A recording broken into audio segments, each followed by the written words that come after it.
There is a lot of excitement surrounding Star Wars' latest live-action Disney Plus entry, The Acolyte.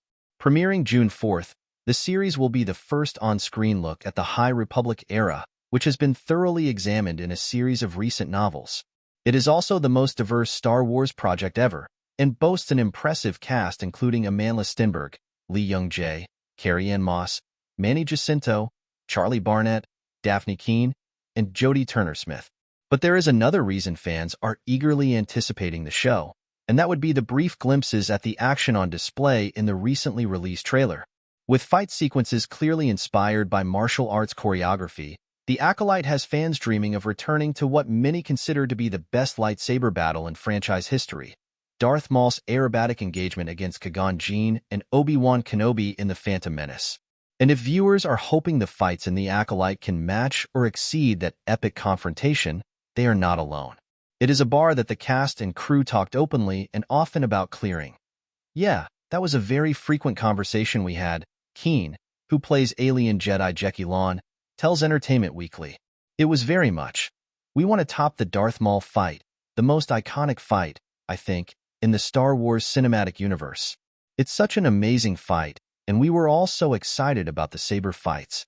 There's such a skill and a craft to it that it feels so OG Star Wars and feels so impressive when you see it as a viewer." Keene's fondest memories on set involve having a lightsaber in her hand. "It was my favorite part of filming. I loved the whole training process of it. Everyone was very excited about it, which then made it much more fun.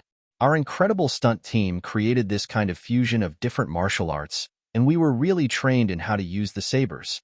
I feel very comfortable with the sword now, and I know that Charlie does too, and I know that JJ does too. We were all in there for hours a day training, and it was really fun to kind of explore also a different side to the characters within the fighting."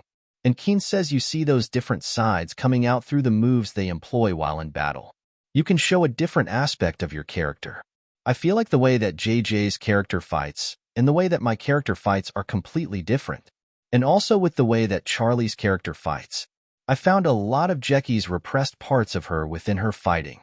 They only came out in the fight scenes, and as someone who really enjoys doing stunts, getting to learn a new skill, it was just really fun and such a privilege." For the 19-year-old actress, using the Force brought her back to when she was younger and scouring the street for objects to help recreate what she had seen on screen. "I remember watching Star Wars when I was a kid, then playing with sticks on the street and being like, I have a saber. And now finally getting to learn these incredible choreographies that the stunt team put together was just honestly such a privilege, because we had such an amazing stunt team." However, channeling her inner child's enthusiasm did get Keane into a bit of trouble on set when she found herself making the famous lightsaber swooshing noises with her mouth during filming. "I got told off for doing that quite a lot. Because the first few times, you'd do it, and they'd be like, you need to stop doing that." That wasn't Keane's only problem. "And also, I kept smiling. I was so excited and they kept having to come up to me and be like, Daphne, you need to stop smiling. You're fighting someone." And I'd be like, "Oh yeah, I'm sorry. This is just so fun. I love this." If the show delivers on its goal of delivering some of the best lightsaber battles ever put on screen, fans won't be able to stop smiling either. Star Wars: The Acolyte premieres June 4th on Disney Plus.